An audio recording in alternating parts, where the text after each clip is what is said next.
Hello, everybody. Welcome back to Period 5. Today I'm chatting with Yujin about academic pressure, family expectations, and how she deals with it all. I think it's something a lot of us can relate to, so I'm really looking forward to hearing her perspective. So, Yujin, before we and move on, is there anything you'd like to add or share? Not really, but I am going to the same school with Parth, and we were in the same homeroom last year. That's all. Yep.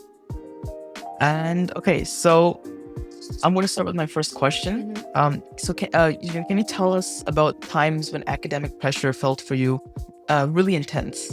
Like, what was going on and how did it feel? So it was, I think everyone would feel pressure for math, you know? Yeah, Math of is course. like the biggest part when I feel academic pressure, and especially when my parents are disappointed with my grade. You know what I mean?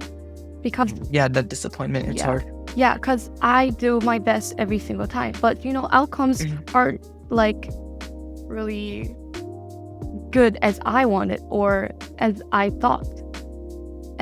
But I did put my effort, but my parents wouldn't acknowledge that because the grades are bad. So that's when I feel the pressure. So there's like a discrepancy between your expectations and your parents' expectations. Yeah, Because that's it. maybe they don't understand maybe that this task is generally just harder than the other ones. So it's hard to Exactly. kind of Yeah. standardize. Yeah, because Yeah. we are the ones who take the test, but they don't really know everything as we do. But that's the hard point, to make them understand that why this is like reasonable bad grade. You know what I mean? Yeah. And so, what are some specific expectations or rules from your parents that you find especially strict or hard? I think my parents are really strict than others because they restrict my phone and laptops with like screen time or something, because they think YouTube or like social medias interrupt my academic performance. So they usually restrict by like time, like using for an hour or something. That's the only kind of thing. And my parents want more than sixth and basic grades. Yeah.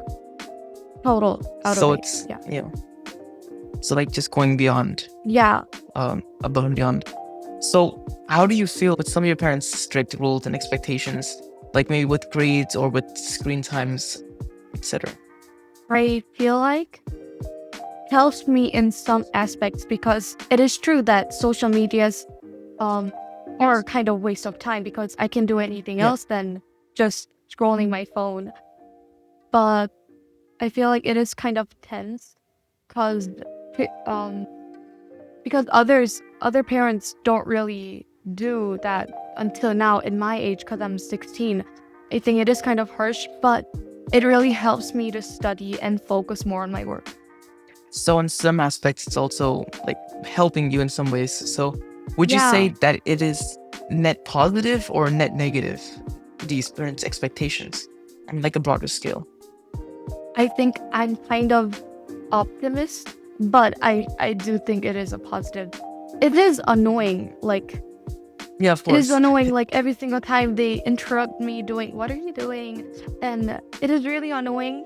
But when I just generally think and just think back, like, then I would say their expectation helped me to get to this point.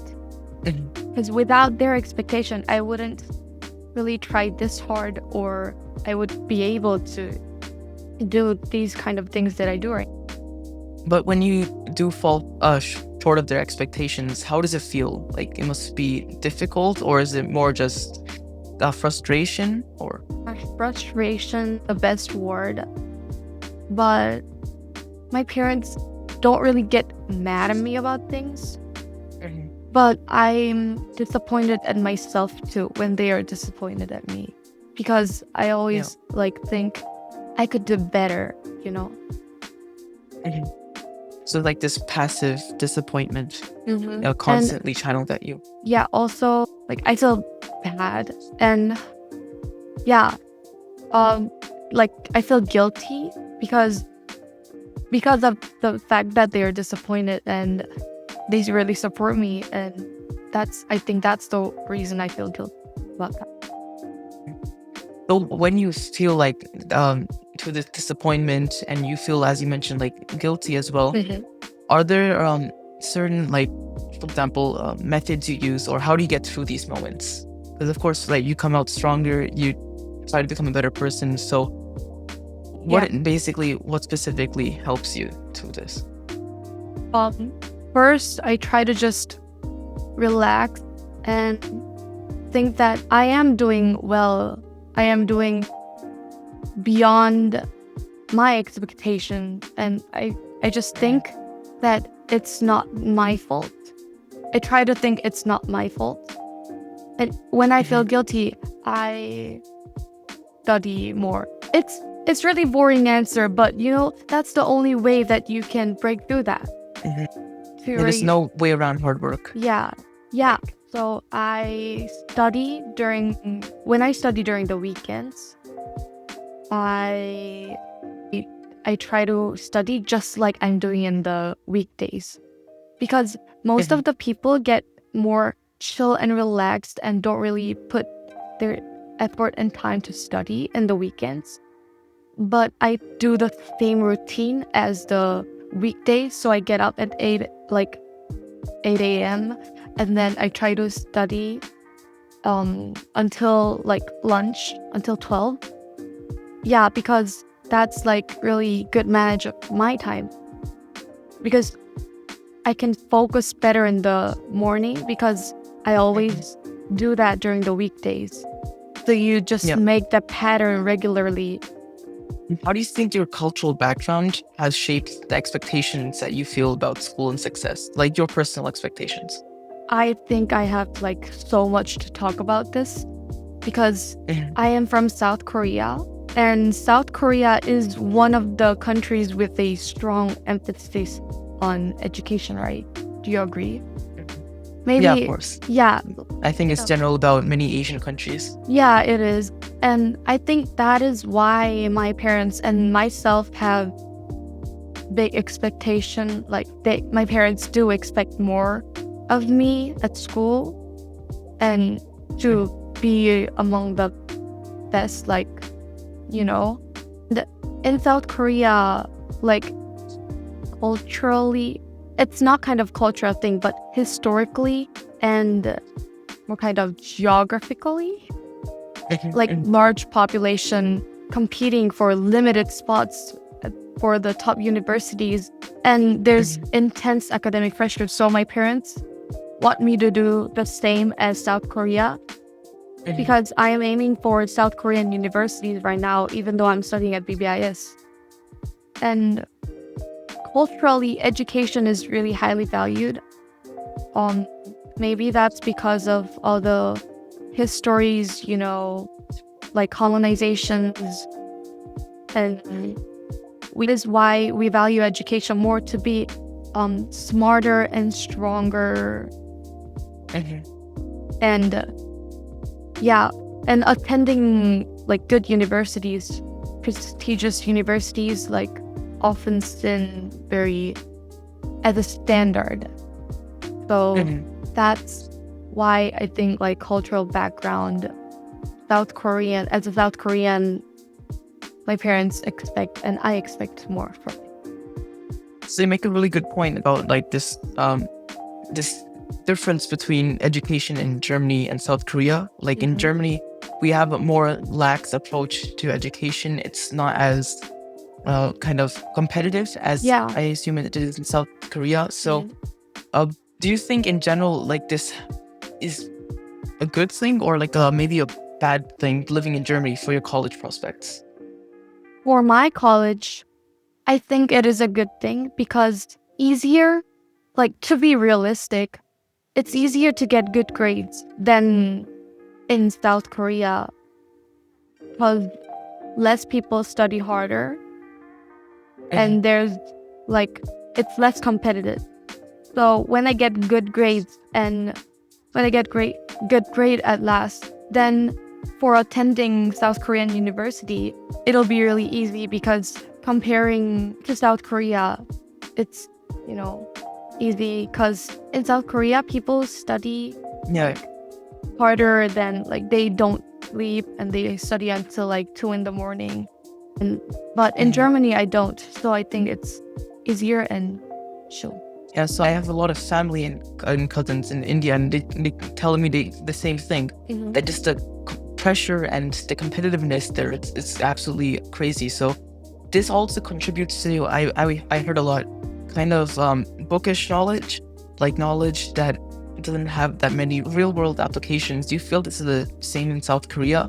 That while students spend a lot of time studying, it's not as practical education as we're getting in Germany. True, because I feel that a lot because I I I just lived a year in Germany, so I have like better comparing. And now I feel like I've done a lot of stuff in school that school supports different kind of students that wants like different career. But in South Korea, it's really narrow, the choice of career and subject. It's really narrow. Then, for example,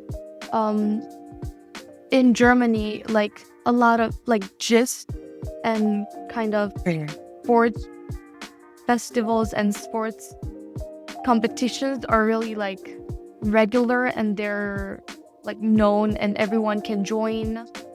It's that Yeah. kind of stuff. But in South Korea, there's none of them like that, like students can easily join and do that sports kind of athletic things or any music kind of things. And they really think studying and getting good grade is the only way they can find their job and go to university program. So I think that's a big problem. And I think Germany is doing really well on that practical education. And so going back to where we were in the start with the academic pressure, if you met another student going through the same stress or same pressure, maybe someone who's just joining 10th grade, what would you like to tell them or help them see? Feeling a moderate level of academic pressure can lead to better results. But it's important to find the right balance between the pressure and enjoying studying. And if things get like too overwhelming, it's helpful to have a honest conversation with parents or teachers that you are struggling with it so that you can handle it better. And I've also had difficult times, but I believe I wouldn't be where I am right now without any academic pressure and support. So in fact, I am thankful for my parents' expectations and meeting the expectation and the process itself. So also, generally, communication is really important. Yeah. As with many things, right? Communication always seems to be the main factor. And so to wrap it up today, how would you describe yourself in 3 words? And why did you choose these words? I would choose imaginative and ambitious and open-minded. Because I'm kind of strong with the word ambitious because I always enjoy adventure and aiming high. As what I said, I enjoy meeting the expectation, the high expectation.